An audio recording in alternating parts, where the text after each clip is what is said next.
अमित, तुम ना गणेश हो। मैंने तुम्हें परसों भी बोला था, तुम गणेश हो। जो बच्चे हैं वो एक दूसरे से बोलेंगे प्रूव दैट यू लव मी। शक्ति की भी पीड़ा देख ली, माँ की भी पीड़ा देख ली, उनकी पीड़ा नहीं देखी। अब वो जैसे ही वो कपड़े पहन कर आते हैं, पूरा ब्रह्मांड स्तब्ध हो जाता है। केदारनाथ बहुत लोग जा रहे हैं और वहां से लौट के आते हुए जो मन आपका भारी होता है, अब कब देखूंगी तुम्हें। जिसको ये अनुभव हो गया उसके लिए यहां भी शिव है। How can love be proven?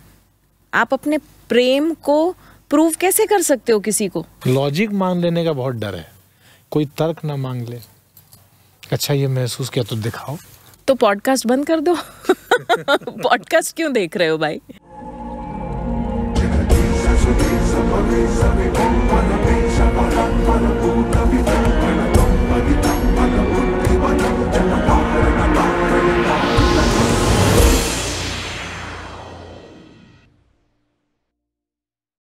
Amit, तुम ना गणेश हो। मैंने तुम्हें परसों भी बोला था, तुम गणेश हो। और ये तुम सोचो कि तुम अपनी माँ से बहुत प्यार करते हो और माँ से ज्यादा प्यार करते हो, पिता से कम करते हो। ये बात है, ठीक है? तो एक बार गणेश अपनी माँ को देख रहे हैं, निहार रहे हैं कि माँ तो बहुत सुंदर है, माँ तो क्या श्रृंगार करती है माँ। और ऊपर से नीचे तक वो अपनी माँ को निहार रहे हैं और उनके दिमाग में, उनके मन में एक इच्छा जागृत हुई।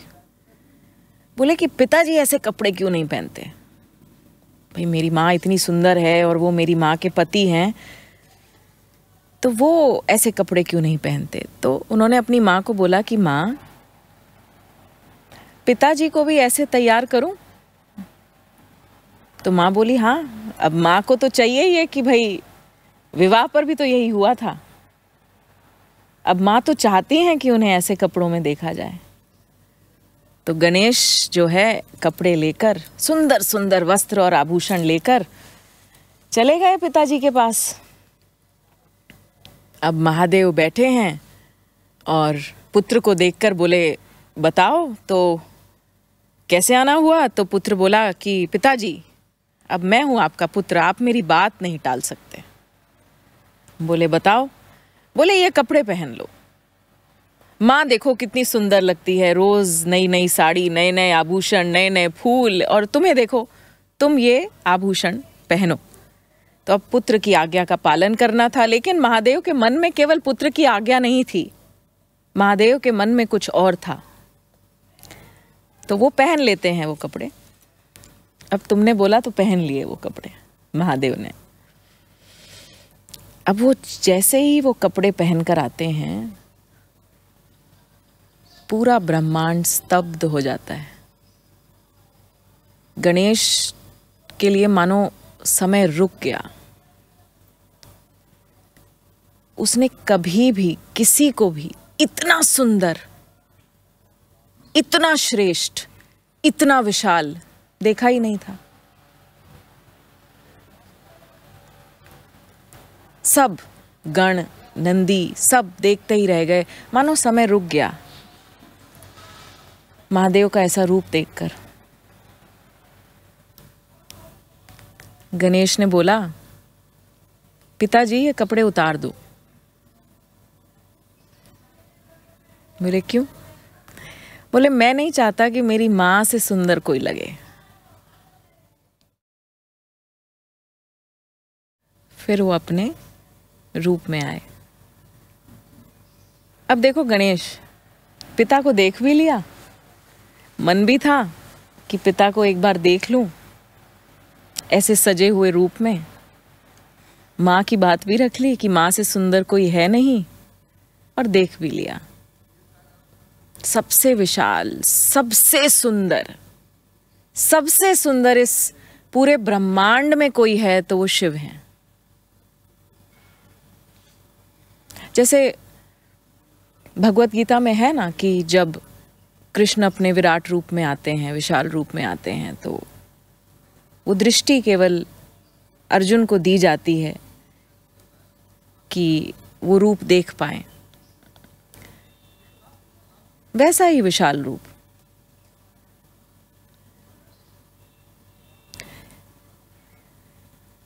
क्यों पार्वती की मां बेहोश हो गई थी? उनका जो भी रूप हो ना अमित, जो भी रूप हो, वो शक्ति, वो ऊर्जा हमारे बस की ही नहीं है, झेलना हमारे बस की ही नहीं है। आप उस ऊर्जा का अंश मात्र अगर उसको आप छू भी लेते हो ना, अंश मात्र का अगर आप स्मरण भी कर लेते हो,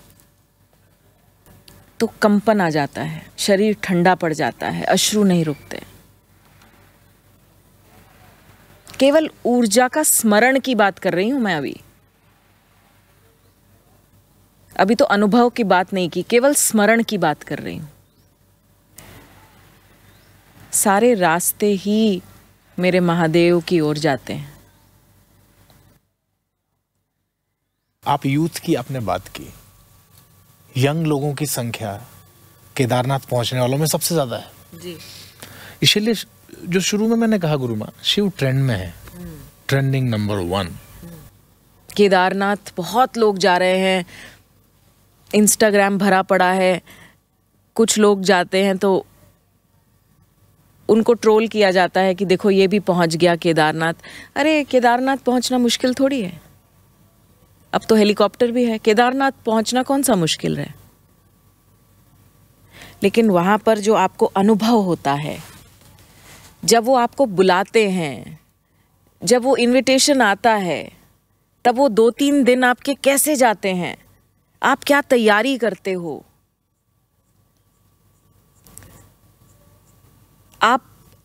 आप वो जो आलिंगन करते हो, उसमें आपके अंदर वो शक्ति का कैसा संचालन होता है, वो स्पंदन, और वहां से लौट के आते हुए जो मन आपका भारी होता है। अब कब देखूंगी तुम्हें, अब कब, बार बार पलट पलट के उनको देखना, एक बार और, एक बार और, एक बार और। वो अनुभव, वो है शिव।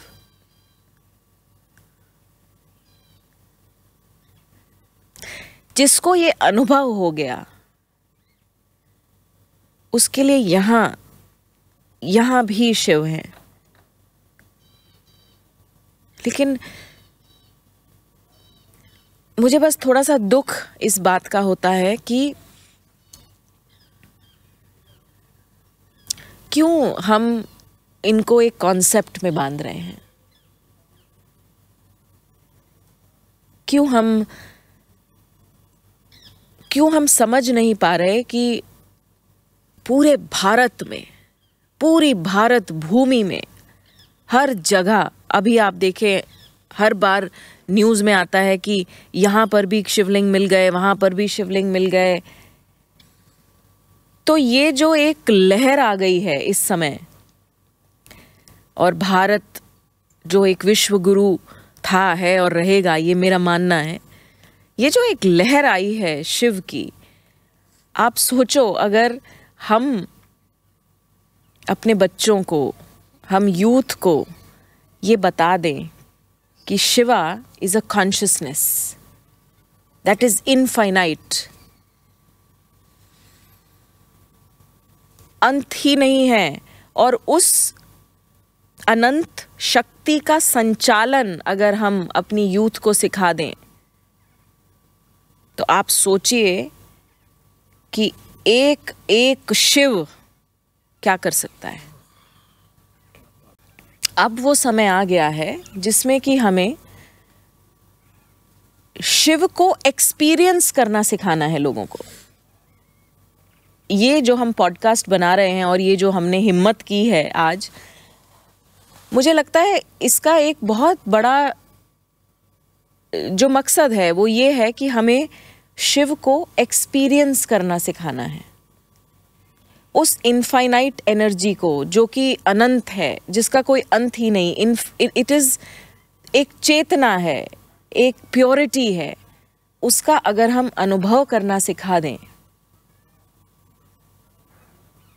तो मजा आएगा।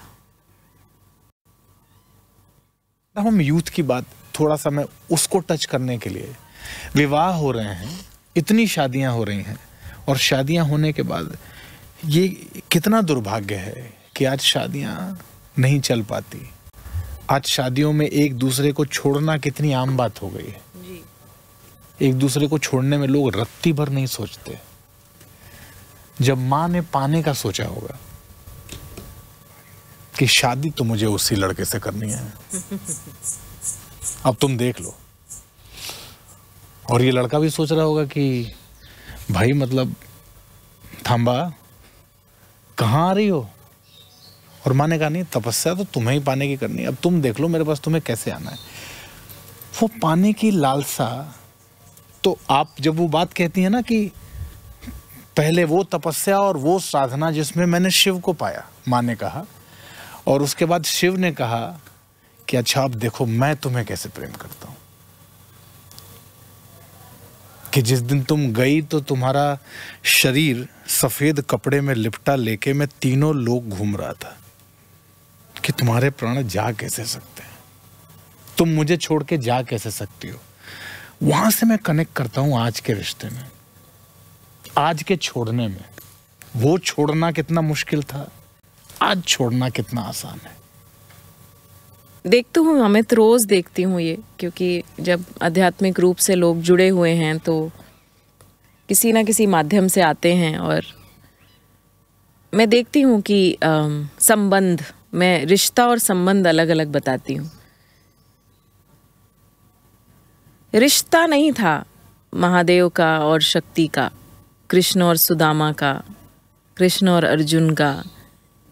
रिश्ता नहीं था, संबंध था।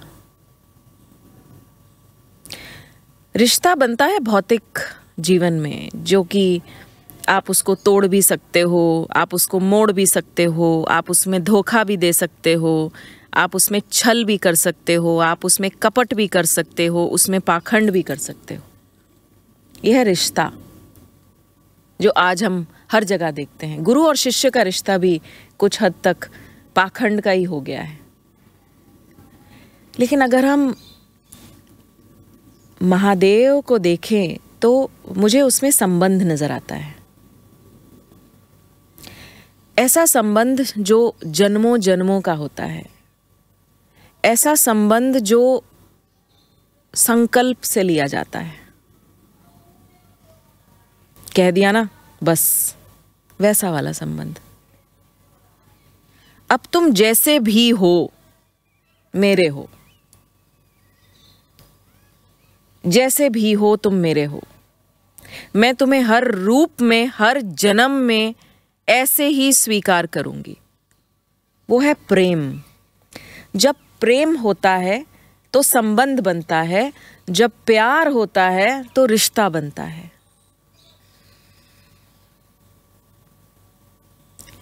प्रेम यानी समर्पण, प्रेम यानी देना, रिश्ता यानी लेना, प्यार यानी लेना,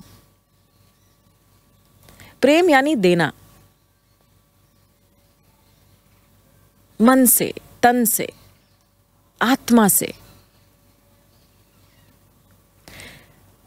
तो जब भी मैं शिव और शक्ति, बिकॉज आई फील दैट बाहर, जैसे ना अमित, मैंने तुम्हें बताया था कि बाहर के देशों में शिव का बहुत चलन है। मुझे इनवाइट किया जाता है कि मैं शिव और शक्ति के बारे में डिस्कोर्स दूं। They want to understand what is Shiva, what is Shakti. They are very fond of Shiva and Shakti. और वो स्पेशली जो एक वो अर्धनारीश्वर का जो रूप है, वो मानते हैं, वो समझते हैं, पहचानते हैं। लेकिन समस्या है कि हमारे ही देश में हम ये समझ नहीं पा रहे कि विवाह एक संबंध है, जन्मों जन्मों का संकल्प लिया है अग्नि देवता को साक्षी मानकर। लेकिन अगर आज हम ये समझें कि प्यार और प्रेम में फर्क है, रिश्ते और संबंध में फर्क है। रिश्ता तो छल से भी बन सकता है ना, संबंध में कोई छल नहीं होगा।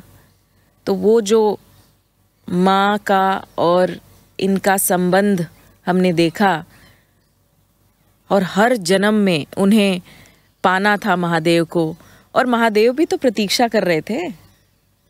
हम माँ को ही क्यों बोले, वो भी तो प्रतीक्षा कर रहे थे। माँ को ही क्यों बोले?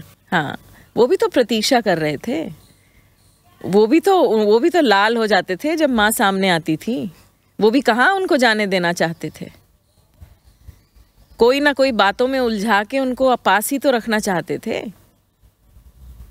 वो है संबंध।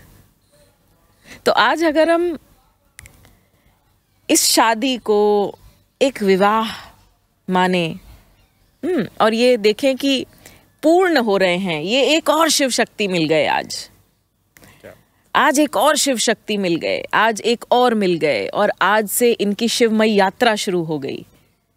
अब शक्ति वो करेगी, अब शिव ये करेगा। और अगर हम इस तरह से बच्चों को समझाएं तो मुझे लगता है कि हर घर में शिव और पार्वती का वास होगा। शिव सूत्र देश। बिल्कुल। आप देखो ना, कई बार वो ज्योग्राफी का कुछ आता है ना, इंस्टाग्राम पे तो बोलते हैं देखो ऊपर से लेके नीचे तक आप देखिए कि किस तरह से शिवलिंग हैं, पशुपतिनाथ से लेकर आप नीचे रामेश्वरम तक आप देखिए। तो ये किसने किया, कब किया?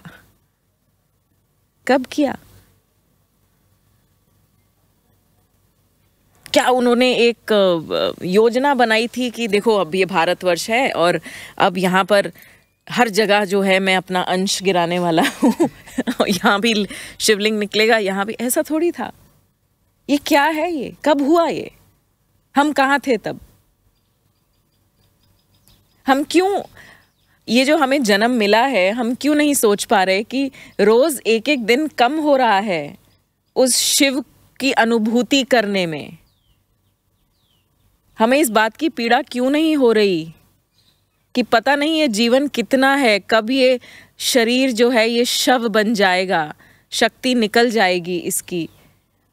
लेकिन वो जल्दबाजी हमें होनी चाहिए कि हम इस शिव का अनुभव करें। क्योंकि पता नहीं मैंने तुम्हें ये बात बताई या नहीं बताई, बहुत सालों से ना मेरे फ़ोन में जो एक वो स्टेटस होता है ना, उसमें बहुत साल हो गए अमित, तो फ़ोन बदलते रहो लेकिन वो स्टेटस शायद नहीं बदलता, क्योंकि हमेशा मेरे देखती हूँ तो वही स्टेटस होता है। तो उस स्टेटस में है कि when I breathe in you are in me, and when I breathe out I am in you. तो कभी मैं शिव बन रही हूँ, कभी मैं शव बन रही हूँ। क्योंकि अगर आप देखें कि वो जो आखिरी श्वास होता है, कि जब श्वास निकलता है तो हम उनमें विलीन हो जाते हैं। तो ये शिव से शव की यात्रा हर बार श्वास आने पर और श्वास जाने पर हम अनुभव कर रहे हैं। लेकिन कितनी ठहराव के साथ हम ये अनुभव कर पा रहे हैं, सोचो ना। हर बार जब हम श्वास अंदर ले रहे हैं तो हम जीवित हैं, तो वो हमारे अंदर आ रहे हैं। और हर बार जब हम श्वास छोड़ रहे हैं तो शव ही तो बन रहे हैं। क्या मालूम कब कौन सी श्वास आखिरी श्वास हो जाए तो शव बन जाएंगे, तब भी हम उनमें विलीन हो जाएंगे। अब भी हम उनमें विलीन हैं। तो मुद्दा तो कुछ है ही नहीं, मुद्दा तो केवल इस बात को पूर्णतः जानने का और मानने का है। तो नहीं और हाँ के बीच जो आप कह रहे थे, महादेव है, शिव है। और हर क्षण ना अमित, हर क्षण शिव और शक्ति का आभास है। शक्ति आ रही हैं, जा रही हैं, आ रही हैं, जा रही हैं। शिव शव, शिव शव, शिव शव, यही तो है सारा खेल। आज कुछ सेल्स मर रहे हैं, जब सारे मर जाएंगे, जब हर जगह से वो प्राण शक्ति निकल जाएगी, तो पूरी तरह शव बन जाना। इतना सा ही तो खेल है, और है क्या? लेकिन इतना तो मानते हो ना कि शरीर में कुछ सेल्स तो रोज मर रहे हैं। तुम रोज सोते हो, sleep is also mini death. कहाँ जाते हो तुम सोकर? कहाँ जाते हो?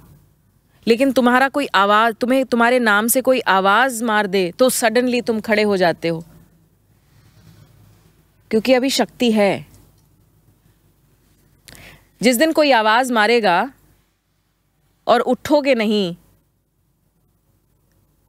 यानी कि अब शक्ति जो है तुम्हारे शरीर को उन्होंने शव बना दिया है, छोड़ के जा चुकी है। अब वो छोड़ के जा चुकी हैं। फिर आप जितनी भी आवाजें मारना, तुम नहीं उठोगे। और वो भी शिव के निर्देश से ही होगा। वो ही बताएंगे शक्ति को कि अब बस आखिरी श्वास, अगली वाली नहीं आनी है, अगली श्वास नहीं आनी है। ये भी तय शिव ही करते हैं। मुझे लग रहा है हम लोग जिस तरह की बात कर रहे हैं, ये पता नहीं किस दिशा में, कितना अनंत, कितना आगे। मुझे समझ में नहीं आ रहा अब आगे इस बातचीत में और क्या रह गया और क्या नहीं रह गया। दोनों ही एक पल में लग रहा है। अब क्या बचा? और अगले ही पल लगता है अभी तो बात कहाँ की है, अभी कहा ही क्या है, अभी इनको अनुभव ही कितना किया है। यात्रा शुरू हुई है, मध्य में है, पहुंचने के करीब है, या अभी शुरू ही नहीं हुई। इन 4 बिंदुओं पे टिके हैं अभी। शुरू हुई कि नहीं, शुरू हो चुकी है, मध्य में है, या अब विराम लगने वाला है यात्रा। वही तो बोलते हैं ना कि वही तो मैंने आपको बोला कि इस है और नहीं है के बीच केवल उनको पाओगे। बहुत सारे हमारे दर्शक होंगे जिनको ऐसे ऐसे अनुभव हुए हैं, लेकिन उन्होंने अभी इन अनुभवों को साझा नहीं किया है, क्योंकि उनको लगता है कोई समझेगा नहीं, क्या बताना। This is such a profound experience, this can not be told in words. कोई शब्द ही नहीं है, मैं भी नहीं बता पाऊंगी, मैं भी नहीं बता पाऊंगी। लॉजिक मांग लेने का बहुत डर है, कोई तर्क ना मांग ले। अच्छा ये महसूस किया तो दिखाओ, तो बताओ। तो पॉडकास्ट बंद कर दो। पॉडकास्ट क्यों देख रहे हो भाई? अगर अभी तक पॉडकास्ट देख रहे हो, अगर ये सुन रहे हो, तो इसका मतलब लॉजिक नहीं है तुम्हारे अंदर। तुम अपने आप से झूठ मत बोलो, बह जाओ बस महादेव में और इनके प्रेम में। आप जो गुरु माँ भी कह रही थी, बहुत सारे लोग जो अनुभव करते हैं, वो मुझे लगता है इस भय से नहीं बताते कि कोई ये ना पूछ ले कि अच्छा तो फिर इसके पीछे का लॉजिक क्या है।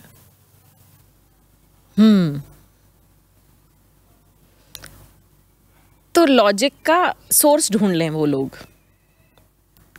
या फिर अगर उनके मन में लॉजिक है तो इतने साल हो गए, उनके लॉजिक का जवाब देने वाला अभी तक नहीं मिला उनको। भाई लॉजिक का जवाब होगा, कोई तो होगा। तो अगर वो लॉजिक लेकर आए और लॉजिक लेकर जाने वाले हैं, तो क्या इतने सालों में कोई उनके लॉजिक को इंटेलेक्चुअली प्रूव करने वाला कोई नहीं मिला?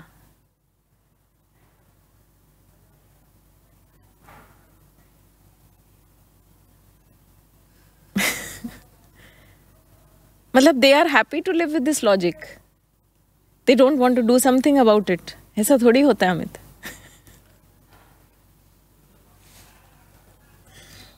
एक और बात भी अनुभव की, मनुष्य ना इतना बोलता है, हमें इतने बोलने की इतनी आदत है ना, हम रात को भी नहीं छोड़ते, हम रात में भी बड़बड़ाते हैं, हम मौन में रहना नहीं सीखते। जब मौन में जाएंगे तभी डुबकी लग पाएगी शिव के अंदर। ये मौन क्यों नहीं आता? आज के समय की एक बड़ी समस्या आपको लगता मौन मौन नहीं रहना, हर बात का जवाब दे देना। मेरे पास तो, हम उत्तर वाले व्यक्ति हैं, हम प्रश्न की तलाश वाले व्यक्ति नहीं हैं। We are a person of answers, we all. मतलब मुझे लगता है जहां भी जाइए सब, अरे हमको पता है जी, तुम हमें क्या बताओगे। हम उत्तर वाले इतने व्यक्ति हो गए हैं, शायद तभी डुबकी नहीं लग पा रही कि हम मौन में नहीं रहते।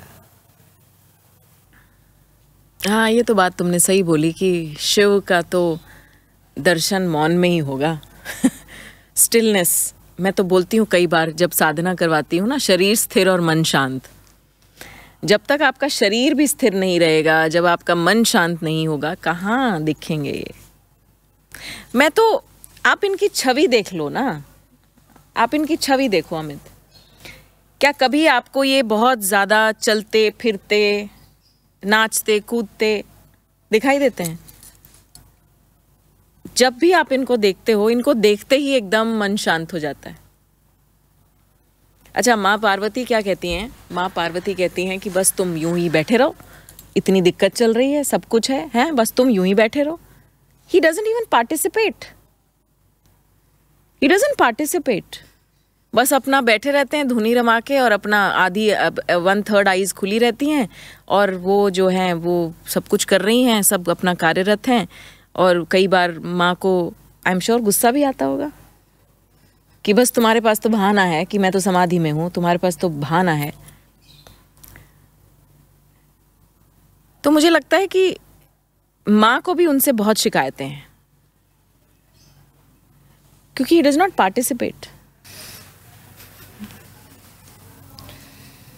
तो माँ बोलती हैं भाई आँख खोलो, देखो इतना बड़ा घर बनाया है, आओ रहो। बोलते हैं तुम्हारे लिए बनाया, तुम रहो, मैं तो यहीं ठीक हूँ।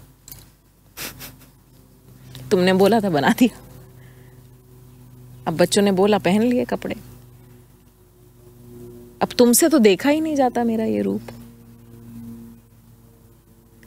अब वो ऐसे ही हैं, इसीलिए उनको पता है, उनको पता है कि उनका ये वाला जो रूप है, इसी रूप के साथ हम उनको समझ पाएंगे। और वो इतने, उनका सौंदर्य देखते ही बनता है उस रूप में। उनकी जटाएं, उनका चंद्रमा, वासुति। जब तुमने मुझे वो केदारनाथ की जो विभूति दी थी, छोटी सी पुड़िया लाए थे तुमने उसके पीछे कहानी सुना दी मुझे। लेकिन जब वो मैंने पुड़िया खोली तो मैंने तुम्हें क्या बोला? ये सुगंध मेरी जानी पहचानी है, मैं वाकिफ हूँ, ये सुगंध है मेरे साथ, ये सुगंध कई जन्मों से मेरे साथ है। आई नो दिस फ्रेग्रेंस, ऐसा लग। तो ये जो ऐसा इनका जो रूप है ना, ये जो भस्म रमा के, और जो I call him the ultimate masculine power ever, जो आप सोच भी नहीं सकते ना, ये उससे भी ज्यादा सुंदर है। तो क्या अब इसमें लॉजिक क्या बताऊं? अब कोई आप मुझसे पूछो आपको कैसे पता? मुझे पता है भाई। अब इसका लॉजिक क्या दूं मैं आपको? अब मैं इनसे प्रेम करती हूं और ये बोलें कि अब तुम उसको प्रमाण दो मुझे। अब देखो, मुझे इन्होंने प्रमाण दे दिया, प्रत्यक्ष को प्रमाण की क्या ज़रूरत होती है ना? लेकिन आजकल क्या है, छोटे छोटे जो बच्चे हैं वो एक दूसरे से बोलेंगे prove that you love me. अब how can love be proven? आप अपने प्रेम को प्रूव कैसे कर सकते हो किसी को? वो तो आपकी आंखों में दिखता है ना, आपके चाल चलन में दिखता है ना, आप उनके जैसे दिखना शुरू हो जाते हो। तुमने ये बात नोट की कि जब आपको किसी से प्रेम हो जाता है तो आप उनकी तरह दिखना शुरू हो जाते हो, उनकी तरह बात करनी शुरू कर देते हो। अब इसका क्या लॉजिक है? कृष्ण भक्तों को देखो, कितने चंचल, हरे कृष्ण करते करते जो वो नाचते हैं और जो उनके अंदर चंचलता है, कृष्ण जैसे ही तो हो गए, वो उन्हीं का रूप हो गए। तो महादेव अगर आपको प्रेम करते हैं और आप पूर्णतः समर्पित हैं उनको, तो उनके भाव, उनका रंग, उनका रूप आप में आना शुरू हो ही जाएगा। अब क्या लॉजिक बताऊं इसमें, बताओ। इट्स लाइक सेइंग कि प्रूव दैट आप अपनी माँ की संतान हो। क्या प्रूव करोगे आप, बताओ। अपनी माँ से क्या प्रूफ मांगोगे आप? क्या लॉजिक है इसका, और क्यों मांगोगे? चलो 1 मिनट के लिए मान भी गए, मुझे ये बताओ कि आप अपनी माँ से क्यों मांगोगे प्रूफ, कि आप प्रूव करो कि मैं आपकी संतान हूं। और बुरा ना मानना, you are an idiot if you will go and ask, because उस दिन के बाद तुम्हारा और तुम्हारी माँ का संबंध वो नहीं रहेगा। तो तुम उस पूरे ब्रह्मांड के सबसे पवित्र संबंध को उस दिन उसमें दरार डाल दोगे, ये पूछकर कि prove that I am your child. तो ऐसे ही क्या लॉजिक है? सब कुछ तो शिव है, क्या लॉजिक है? और अगर लॉजिक है तो आज जितना भी वेस्ट है वो क्यों इतना शोधन कर रहा है? वो तो यही जानने की चेष्टा कर रहे हैं कि ये सब आया कहां से। हजारों साल लग जाएंगे अमित, और हमारे पास इसको एक्सेप्ट करने के अलावा और कोई विकल्प नहीं रहेगा। वी हैव टू एक्सेप्ट, ये सत्य था, सत्य है और हमेशा सत्य रहेगा।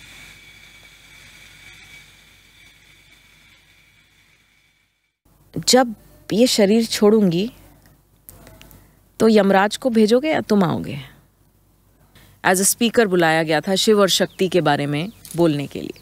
जो यूरोपियन ऑडियंस थी उनके हिसाब से मैंने शिव और शक्ति समझाया और उसको इस साधना का अनुभव दिया। प्रोफेसर नवल प्रिंजा, जो कि यूके में एक बहुत बड़े साइंटिस्ट हैं, न्यूक्लियर साइंटिस्ट हैं, एस्ट्रोफिजिसिस्ट हैं, तो वो मेरे पास आके बोले, you know what, you have spoken everything which I had to speak through my presentation.